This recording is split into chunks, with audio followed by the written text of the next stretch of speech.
Nananawagan na ang Hamas na makisali na sa gera ang mga bansang may galit sa Israel. Naghanap ng kakampi, pasimusimula kasi ng gulo, hindi naman pala kaya. Habang ang Israel nagkakatensyon na sa Lebanon at Syria. Niratrat ng mga sundalong Israel ang mga militanteng grupo ng Hamas na kubugbog sa kanilang base militar. Memoryado ng mga Israelis ang bawat sulok kaya napaligiran nila ang mga kalaban at kalkuladong pinaputukan. Mission accomplished ang Israel sa operasyon na yan. 26 ng miyembro ng Hamas ang inaresto habang mahigit 6 na po naman ang sinawing palad. Nasa gitna naman ng buhay ang 250 na hostage ng Hamas. Sa kabila niyan, ayaw talagang paawat ang Hamas sa pag-atake ng rocket sa Israel. Yun nga lang, sa ere pa lang, sumasabog na ito sa tulong ng Iron Dome defense system ng Israel. Para kasi itong shield mga kawaryo na pinipigilan tumama sa lupa ang rocket ng kalaban. Walang ganyan ng Hamas, kaya mas napupuntirya sila ng Israel. Paano nga ba gumagana ang Iron Dome defense system ng Israel? Mabuti pa panoorin natin ang video clip na ito. The Iron Dome, developed by Israel. Anti-aircraft missiles have been in the spotlight these days. The success rate of intercepting a missile is 90%, while Hamas fires 5,000 rockets in a 20-minute frenzy. Can the Iron Dome truly defend against such a relentless attack? An Iron Dome anti-air system consists of 3 key components. This is the Combat Command Center. There's also the Missile Launch Unit. The most critical part is this detection and tracking radar. The missile launch unit can hold up to 20 missiles. Deploying it near a city is like putting a protective shield over the city.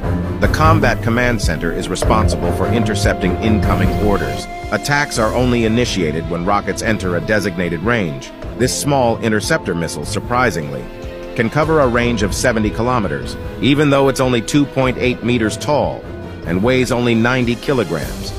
Now, pay close attention.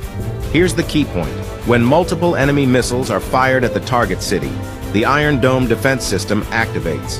First, the radar can detect threats within a 100-kilometer radius. Then it transmits the data to the Combat Command System, which sends instructions to the Missile Launch Unit and tracks the trajectory of enemy missiles. Data is transmitted from the radar to the Combat Command Center. Once a target is detected within the protected area, interceptor missiles are rapidly launched and locked onto the target. When they get close enough, the front warhead detonates. Inside, it contains shrapnel that detonates enemy bombs. It's important to note that a single Hamas rocket costs only $80, while intercepting it with an Iron Dome missile costs $50,000.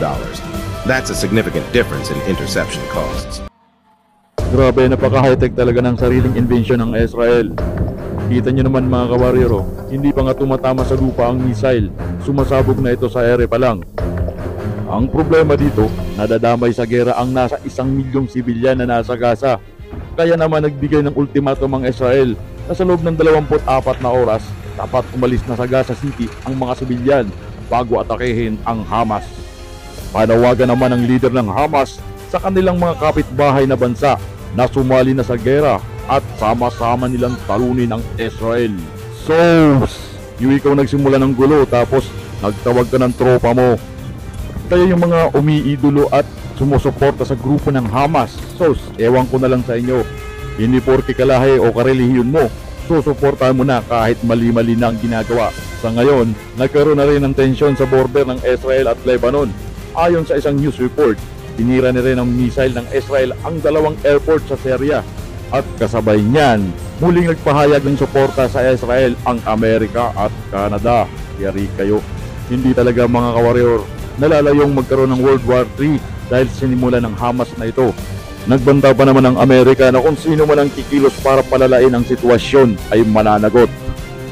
Hindi lang Amerika at Canada ang nagpahayag ng suporta sa Israel. Andyan din ang France, Germany, Italy at UK. Naku, durog talaga. Malalakas pa naman na bansa ito.